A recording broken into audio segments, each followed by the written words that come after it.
नमस्कार. मी चित्रकार, कला शिक्षक, उपक्रमशील शिक्षक सुनील दाभाडे, मानव सेवा विद्यालय जळगाव या ठिकाणी मी कार्यरत आहे. आज आषाढी एकादशी पूर्ण शहर विठ्ठल रुक्मिणी मंदिर भक्तिभावाने गजबजून गेलेले आहे. शहरातून व जिल्ह्यातून, राज्यातून, देशातून सोहळे, दिंडी सोहळे पंढरपूरला जात असतात.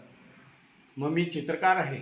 मग मी चित्राच्या माध्यमातून माऊलीला मी त्या ठिकाणी जाऊ शकलो नाही, परंतु चित्राच्या माध्यमातून सर्वांना मी दर्शन देत आहे. मी कसं काय दर्शन देतो?